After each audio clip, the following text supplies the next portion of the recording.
Hello my dear friends, this is Anshuman Dikshit एक और शानदार पीसी बिल्ड के साथ। आज हम Ryzen 7 बेस्ड पीसी बिल्ड करने जा रहे हैं। One of the finest PC ROG motherboard पे बेस होगा, ROG थीम पे बनेगा, वैल्यू फॉर मनी होने वाला है। एक मैराथन परफॉर्मेंस, एक बाहुबली परफॉर्मेंस देगा आपको ये। तो आइए देखते हैं क्या क्या कंपोनेंट यूज़ करने हैं इस पीसी में। तो जैसा आपकी स्क्रीन पे दिख रहा है, प्रोसेसर के लिए हम लोग ने चूज़ किया है AMD Ryzen 7 3700X 8 core 16 thread का प्रोसेसर है ये। बेस क्लॉक 3.6 गीगाहर्ट्ज की है, maximum boost clock up to 4.4 gigahertz तक है, 36 MB कैच है, AM4 सॉकेट पे बेस्ड है और सिर्फ 65 वॉट TDP के साथ आता है। बहुत पावर एफिशिएंट CPU है और जितने भी Ryzen बेस्ड CPU हैं उनमें से ये सबसे best value for money deal है, क्योंकि आपको सिर्फ 28,978 का मिल रहा है आज की तारीख में। बेसिकली Ryzen 5 3600, Ryzen 5 3600X इस तरह की जो CPU हैं वही आपको 23-24 हज़ार तक मिल रहे हैं।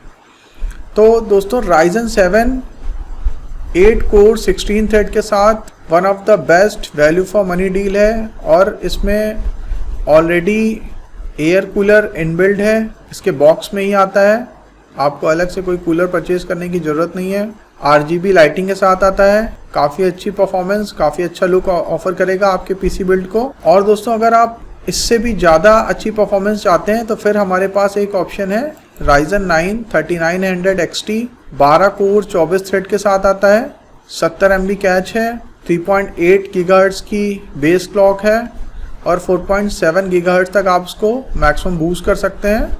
और इसके साथ 120 mm का एयर कूलर अलग से मिल रहा है, क्योंकि ये पर्टिकुलर प्रोसेसर बिना एयर कूलर के आता है। तो आपको ये इस डील में अलग से ऑफ़र किया जा रहा है, फ्री में डीप कूल का 120 mm एयर कूलर मिल रहा है। 205 वॉट की TDP के साथ आता है, थोड़ा सा हॉट है तो एयर कूलर की जगह इसमें लिक्विड कूलर ज़्यादा रेकमेंडेड है। बट अगर आप इसको नॉर्मल यूज़ करते हैं, बहुत ज़्यादा ओवरक्लॉकिंग नहीं करते हैं, तो आपको एक शानदार परफॉर्मेंस देने वाला है, क्योंकि इसमें आपको ओवरक्लॉकिंग की कोई बहुत ज़्यादा ज़रूरत भी नहीं पड़ने वाली है।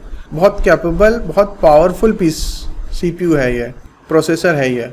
एक और आपके पास Ryzen 9 में चॉइस है, Ryzen 9 3900X, जो कि खुद अपने कूलर के साथ आता है। रेत प्रिज्म थर्मल कूलर है, एयर कूलर है, RGB लाइटिंग के साथ। तो आपको अगर AMD का कूलर चाहिए तो आप ये वाला देख सकते हैं। अदरवाइज अगर आपको कोई लिक्विड कूलर इंस्टॉल करना है तो आप XT वाला मॉडल दे सकते हैं, वो थोड़ा एडवांस है और इसीलिए इसमें एयर कूलर का ऑप्शन नहीं दिया गया है। और ये आपको थोड़ा सस्ता भी पड़ेगा, 42,990 का है। ये वाला प्रोसेसर आपको 43,635 का पड़ेगा। दोस्तों मदरबोर्ड के लिए हम लोगों ने चूज किया है ROG का B550 gaming wifi motherboard. ROG अपने आप में बहुत शानदार परफॉर्मेंस, बहुत शानदार कंपोनेंट, एक्सट्रीम लेवल का आपको परफॉर्मेंस मिलने वाली है इस मदरबोर्ड से। इसमें वाईफाई ब्लूटूथ इनबिल्ड है, साउंड कार्ड इसका एक्स्ट्रा ऑर्डिनरी है, हीट सिंक, VRM सेक्शन, एक एक कंपोनेंट आपको गजब की परफॉर्मेंस देने वाला है। आपको किसी तरह की कोई शिकायत नहीं मिलने वाली, सालों साल चलने वाला मदरबोर्ड है, बहुत कूल चलेगा, किसी प्रकार की ओवरहीटिंग या इस तरह की प्रॉब्लम आपको नहीं होने वाली है। काफ़ी बड़ी हीट सिंक दी हुई है इसमें, कंपोनेंट की क्वालिटी बहुत अच्छी है। दोस्तों Asus ROG streak B550F gaming motherboard wifi 6 के साथ आता है, PCIe 4 दिया हुआ है इसमें, 2.5 GB का LAN है, बायोस फ्लैशबैक बटन लगी हुई है, आप एड्रेसेबल Gen 2 RGB ऑप्शन दिया है। दोस्तों काफ़ी सॉलिड और गेमर्स की एक जो ड्रीम मशीन है वो है ये। लोगों का ड्रीम होता है कि उनके कंप्यूटर में ROG के कंपोनेंट हो। दोस्तों 4 पिन RGB हेडर फ्रंट में दिया हुआ है, RGB लोगो, IO शील्ड इसमें इंस्टॉल्ड है, हीट सिंक दी हुई है, बहुत शानदार साउंड कार्ड दिया हुआ है, sonic studio 3, sonic radar 3, supreme FX codec दिया हुआ है, 4 पिन RGB हेडर दिया हुआ है, 3 pin addressable Gen 2 RGB header दिया हुआ है, काफी सॉलिड हीट सिंक लगी हुई है, 4 रैम स्लॉट्स दिए हुए हैं। दोस्तों 6 4 पिन PWM फैन हेडर्स दिए हुए हैं, आप काफी सारे फैन इंस्टॉल कर सकते हैं। 12+2 power stage AIO pump header दिया हुआ है, फैनलेस कूलिंग है। अगर आप X570 मदरबोर्ड में जाएंगे तो आपको यहाँ पे फ़ैन भी देखने को मिलेगा, लेकिन B550 में फ़ैन नहीं आता है, फैनलेस है। लेकिन तब भी इसमें किसी तरह की कोई हीटिंग प्रॉब्लम नहीं देखने को मिलेगी। M.2 स्लॉट के ऊपर भी इन्होंने अच्छी खासी हीट सिंक दे रखी है। ग्राफिक्स कार्ड इंस्टॉल करने के लिए मेटल का फ्रेम दिया हुआ है, मेटल स्लॉट है। M.2 हीट सिंक काफ़ी अच्छी दी हुई है। दोस्तों 6 SATA 6GB पोर्ट दिए हुए हैं। USB 3.2 Gen 1 front panel connector है, आप फ्रंट में USB को ऑपरेट कर सकते हैं। 4400 मेगाहर्ट्ज तक की रैम को सपोर्ट करता है। 128 GB DDR4 रैम लगा सकते हैं आप। 4 स्लॉट दिए हुए हैं इसमें, मैक्सिमम 128 GB तक आप रैम इंस्टॉल कर सकते हैं और रैम की मैक्स फ्रीक्वेंसी 4400 मेगाहर्ट्ज तक सपोर्ट करेगा। ऊपर की तरफ M.2 PCIe 4 वाला सॉकेट दिया हुआ है NVMe के लिए। नीचे की तरफ M.2 का एक और सॉकेट दिया हुआ है। थंडरबोल्ट पोर्ट दिया हुआ है। टाइप C PCIe 4 रेडी है, काफ़ी तेज़ स्पीड मिलने वाली है आपको। ये इसकी आयु शील्ड है। Wi-Fi 6 रेडी है। इंटेल 2.5 GB LAN पोर्ट दिया हुआ है। डिस्प्ले पोर्ट दिया हुआ है। HDMI पोर्ट दिया हुआ है। 4K 60 हर्ट्ज तक सपोर्ट करेगा। Wi-Fi 6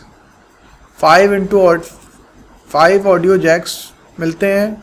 type C USB port भी अवेलेबल है। बायोस फ्लैश बटन दिया है। ऊपर की तरफ 2 USB 2.0 भी दिए हुए हैं और बॉक्स में आपको काफ़ी सारी चीज़ें देखने को मिलने वाली हैं। वाईफाई के लिए एंटीना दिया हुआ है, SATA केबल्स दी हुई हैं, एड्रेसेबल RGB एक्सटेंशन केबल दी हुई है, स्टिकर्स दिए हैं ROG के लिए, CD भी दी है जिसका कोई काम नहीं है। दोस्तों रैम के लिए हम लोगों ने चूज़ किया है Corsair Vengeance LPX 16 GB। इसको हम लोग डुअल चैनल में लगाएंगे। 16 GB की 2 रैम लेनी है। 32 मेगाहर्ट्ज पे क्लॉक्ड है। वैसे ये मदरबोर्ड 44 मेगाहर्ट्ज तक सपोर्ट करता है। 32 मेगाहर्ट्ज में आपको अच्छी खासी स्पीड मिलने वाली है और ये इस समय बहुत अच्छे रेट पे भी मिल रही है। सिर्फ 5,500 रुपये के आसपास की 16 GB की रैम स्टिक है।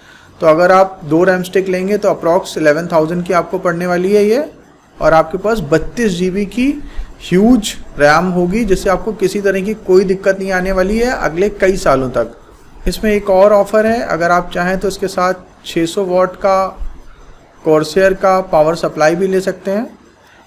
और पावर सप्लाई के लिए हमारे पास एक ऑप्शन और भी है, गीगाबाइट का 700 वाट का पावर सप्लाई 5,700 रुपीज़ में मिल रहा है। Bronze certified modular active power supply है, तो आप इसको भी देख सकते हैं। और Corsair तो बेस्ट होता ही है, लेकिन ये 700 वाट का है और Corsair वाला आपका Corsair की पावर सप्लाई आपकी 600 वाट की है। दोस्तों अगर आप RGB रैम के साथ जाना चाहते हैं तो G-Skill की Trident Z 16 GB RGB की स्टिक है। 8 GB की 2 स्टिक्स हैं 3200 मेगाहर्ट्ज पे, ये आपको 9,700 की मिल जाएंगी। तो अगर जो RGB लवर हैं, जो RGB पसंद करते हैं जो लोग, वो ये वाली रैम इंस्टॉल कर सकते हैं। एक और ऑप्शन है XPG ADATA की, अगर आप चाहें तो ये 8,800 की मिल रही है, आप ये वाली भी देख सकते हैं। दोस्तों ग्राफिक्स कार्ड के लिए हम लोगों ने शॉर्टलिस्ट किया है गीगाबाइट के RTX 2060 को। डुअल फैन के साथ आता है, इस समय वैल्यू फॉर मनी है। काफ़ी अच्छा ग्राफिक्स कार्ड है, आपको ज़बरदस्त परफॉर्मेंस देने वाला है। 4K गेमिंग, 4K एडिटिंग, किसी तरह की कोई प्रॉब्लम नहीं होगी। अमेज़ॉन चॉइस है इस समय और अप्रॉक्स 28,000 रुपीज़ का अवेलेबल है और इसकी MRP दिखा रहा है 47,000, तो काफ़ी अच्छी डील मिल रही है आपको।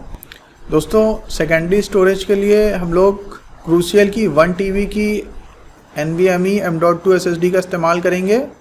इस पर भी वंडर डील मिल रही है हमें 8,500 रुपये में 1 टेराबाइट की NVMe M.2, तो डेफिनेटली मस्ट बाय NVMe है। और हमें किसी भी हार्ड डिस्क की ज़रूरत नहीं है इस सेटअप में, हमें ये सुपर फास्ट स्पीड देने वाली है। और अगर आप चाहें तो आगे चल के एक्सटर्नल हार्ड डिस्क परचेज़ कर सकते हैं, वो आपके लैपटॉप, डेस्कटॉप हर जगह काम आने वाली है। और 8,500 रुपये में इस समय 5 टेराबाइट की आपको एक्सटर्नल हार्ड डिस्क भी अवेलेबल है। तो आपको मैं सजेस्ट करूँगा कि इंटरनल हार्ड डिस्क लगाने की जगह आप एक्सटर्नल SSD का इस्तेमाल करें, जो आपके लिए बहुत अच्छा है। अगर आप इसमें कुछ पैसे बचाना चाहते हैं तो आप 500 GB की ले सकते हैं, ये लगभग आपको 5,000 रुपीज़ की पड़ेगी। दोस्तों कैबिनेट के लिए हमारी फेवरेट एंड स्पोर्ट की आइस 511 गेमिंग कैबिनेट, और आज इसके प्राइस थोड़े से और ड्रॉप हुए हैं। ये 4129 रुपीज़ की मिल रही है, तो आप इसको बाई कर सकते हैं। इसके ऊपर मैंने डेडिकेटेड वीडियो बना रखा है, क्रूसियल की NVMe के लिए ऊपर भी बना रखा है, तो आपको उन वीडियोस के लिंक डिस्क्रिप्शन में और आई बटन में मिल जाएंगे, आप वहां पे जाके देख सकते हैं। और ये सारे प्रोडक्ट्स के लिंक मैंने आपकी सुविधा के लिए डिस्क्रिप्शन में दे दिए हैं, आप उन लिंक्स पे क्लिक करके डायरेक्टली प्रोडक्ट्स को अमेज़ॉन से परचेज कर सकते हैं। तो दोस्तों अपने कमेंट्स द्वारा हमें ज़रूर बताइएगा आपको और किस तरह का PC चाहिए, आपकी क्या चॉइस है, आपका क्या ओपिनियन है, और आपको वीडियो कैसा लगा। वीडियो को लाइक करना, शेयर करना और चैनल को सब्सक्राइब करना बिल्कुल मत भूलिएगा। बहुत बहुत धन्यवाद।